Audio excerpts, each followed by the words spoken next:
I'm going to have Shaina Reynolds come up and share maybe what she did a little bit last Wednesday and help us get in their corner for what they need from our support. Hi guys, Shaina Reynolds. I was at the legislative meeting last week, and I did share that I'm former school nurse at Bemis Point Elementary School. Only was there for a year before I had to morally and professionally step down from my position because the school would not allow parents to choose how they protected their children, their family. I could no longer stand to enforce masks on kids' faces. Sending them home for 10 and 14-day quarantines because they had the sniffles and a cough and the parents didn't want to do the test up their nose. It just isn't right. I was not going to stand for separating staff as vaccinated versus unvaccinated, tracking who was and who wasn't, who needed to quarantine, who didn't when they were exposed. It's not truth. I won't teach my children that, and I won't educate a community in that way. And that is my job as a nurse, is to educate. So, sorry, I said I'm not your girl. It was really hard for me, but I had employment at UPMC Chautauqua, also working there on the side while I was a school nurse in labor and delivery maternity. It's one of my passions as a medical professional, but now that's being stripped away as well. So as you know, the mandate for healthcare workers was technically the first day would be today. So last night at midnight, we were all taken off of the schedule at work. I'm speaking directly about UPMC Chautauqua. We were notified at the end of business yesterday by our managers that we were being removed from the schedule. Now, not necessarily removed as employees. We have asked for termination letters or some kind of definition of what this means for our employment. We have not received it. We have asked for a policy that states that this is a term of employment. That policy was released to us today, dated yesterday, but we've been asking for it for weeks. We've received absolutely nothing in writing other than, like I said, an email from my manager saying you've been removed from the schedule until you get the vaccine. The policy that we received today states the same thing. Employees cannot work until they get the vaccine. Doesn't say anything about you've been terminated. Doesn't say anything about any other definition of terms. An HR employee told a friend of mine that we were being put into a 14-day reflection period. Yeah, like we need to reflect on our bad choices. I'm not sure. It seems like punishment. It's not fair or legal. There's no pay during this reflection, suspension, whatever this is. Many of us have tried to get on to file for unemployment just to at least try, but conveniently the system has been down mostly over the last 48 hours. I don't know, maybe I did hear one person got through yesterday morning, so I don't know if they're maybe they're censoring my home at this point. I don't know, blocking that site, who knows, but there are other facilities. So I myself have filed exemptions, medical and religious, and neither of them have been acknowledged. They're still marked in review by the large UPMC corporate system. Everything is filed online. I have no other way of getting around it.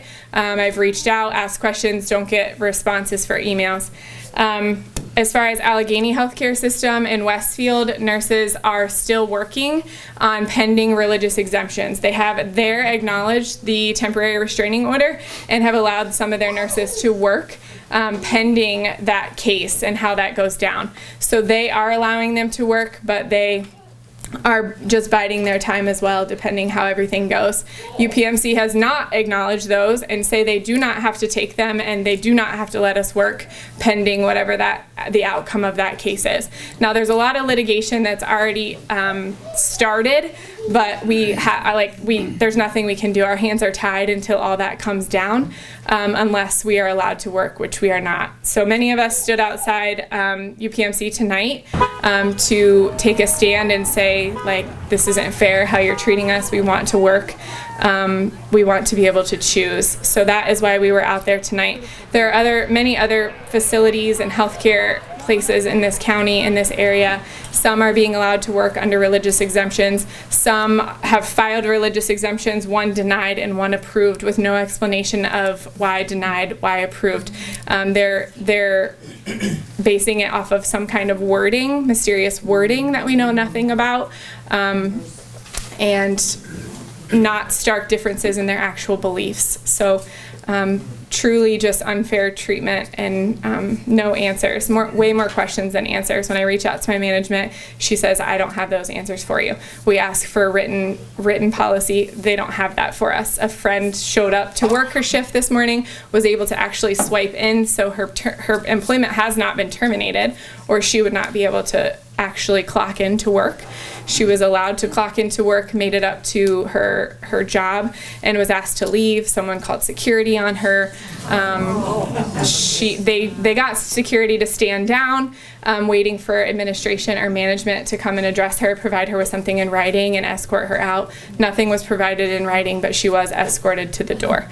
We do intend to continue to show up for our shifts until we're provided with something in writing, but again, we have families who need income and need, basic things.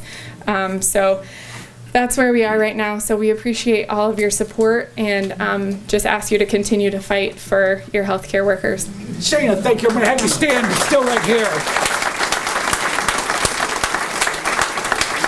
That was terrific, well put, because I think there's other people here tonight who are not allowed to work, and they want to work because they care for the people they want to serve. Are you, if you would like, stand up if you're in that situation. Stand up. Wow, wow, look at them all. Wow, look at this,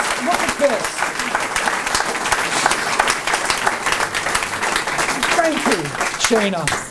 And if you want a religious exemption and you're serious about it, I will fill one out for you.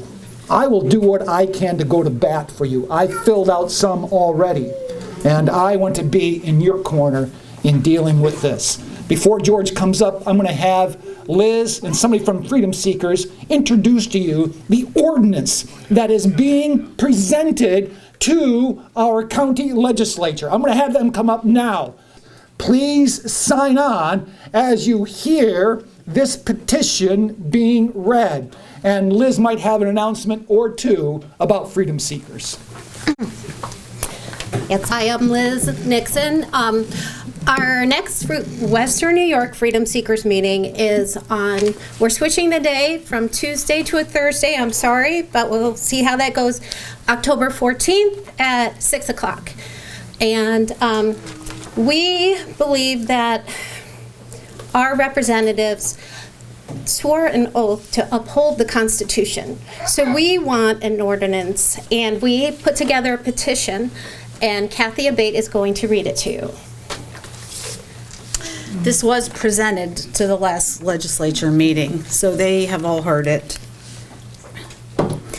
We, the undersigned, as patrons or legal residents of Chautauqua County, New York, are expressing our desires to the Chautauqua County Legislature, the county executive, and all county administration regarding the threat being imposed upon us regarding our freedoms as guaranteed by the United States Constitution.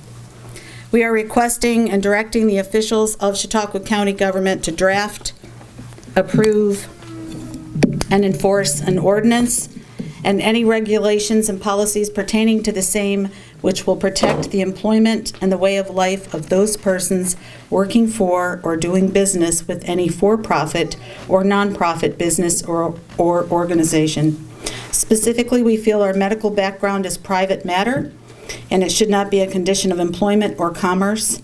We strongly oppose any condition of employment or commerce directly linked to one's vaccination status, mandatory mask wearing, compliance with testing, maintaining, or possessing a COVID passport, or any required medical policy or procedure regarding the COVID-19 virus.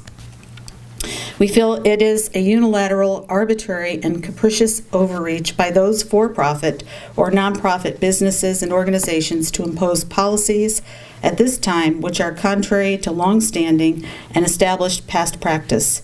At no other time until now has one's medical privacy been so threatened.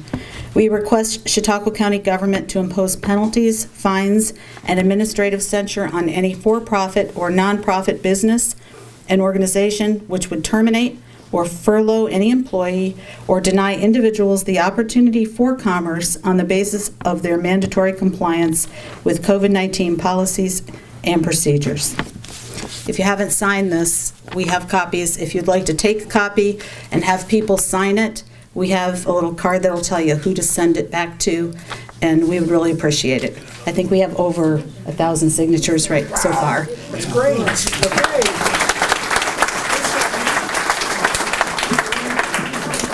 Meetings at Real Life Church, Pastor Tim's church, on 2nd Street in Jamestown. Okay. Real Life Church, 2nd Street, Jamestown, Thursday, October 14th at 6 o'clock. And the objective, I believe, for the petition is to get 3,000 signatures. We're 1/3 the way there. 5,000. All right, let's raise it 5. Do I hear 10? Number 10. All right.